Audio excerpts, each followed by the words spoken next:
Hi everyone, and welcome to Genealogy, Beyond the Basics. Whether you're just starting your family tree or you've been at it for a while but want to sharpen your skills, you're in the right place.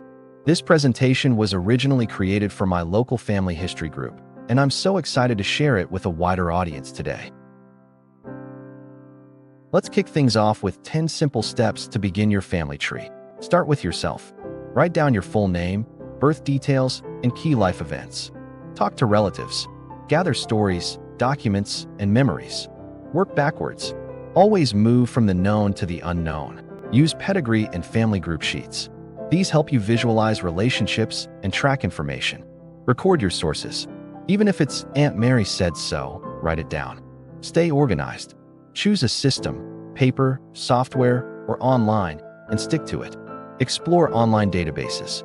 Start with free resources like FamilySearch before diving into subscriptions. Look for patterns. Repeating names, locations, or occupations can be clues. Be flexible with spellings. Names and places often change over time. Don't rush. Take your time and verify as you go. Next, let's talk about sources. Genealogy isn't just about names and dates, it's about evidence. Sources can include civil registration records like birth, marriage, and death certificates, church records, census data, military and immigration records, probate and land documents, newspapers and obituaries, oral histories and family artifacts. Always ask yourself, where did this come from? That simple question can be the difference between building a strong family tree and chasing ghosts. When writing a basic biographical sketch for an ancestor, especially someone who lived during the census era, start with the key facts and expand outward. Include full name and any known aliases, birth and death dates with locations, spouses and children, occupations, residences tracked through census years, any major events like immigration, military service, or community roles. Here's a brief example. John Henry Dawson was born in 1872 in Macon County, Missouri.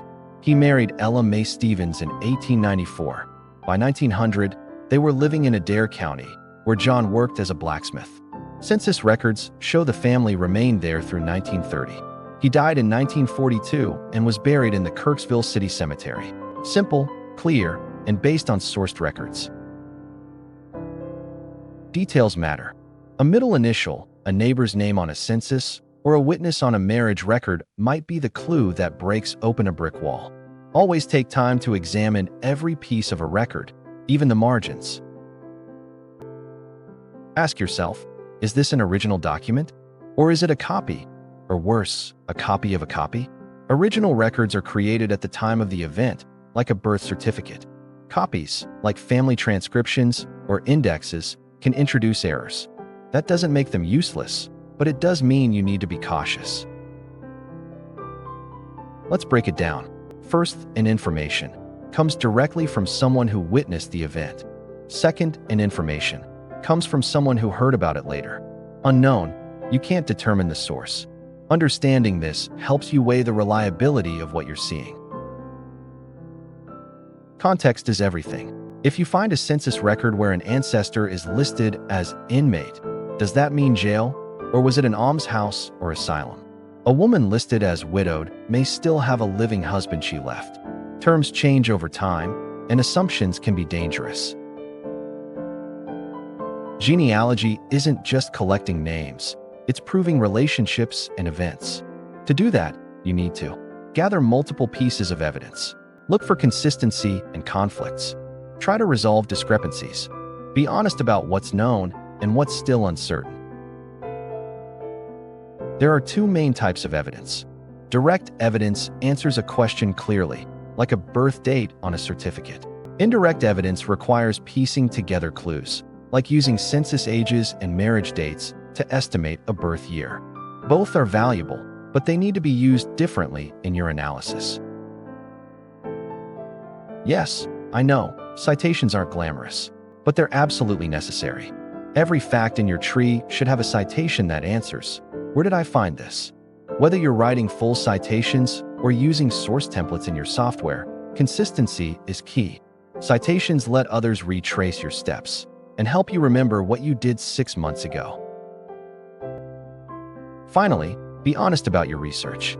Not everything you collect will be fully proven right away. Label uncertain information clearly. Use terms like possible, likely, unconfirmed, disputed. Transparency is a sign of a good researcher, not a failing. I hope this gave you a strong foundation or a helpful refresher on what it takes to build a reliable family tree. Genealogy is a journey, and the more carefully we walk it, the richer the reward. Thanks for watching, and don't forget to like, subscribe, and leave a comment below.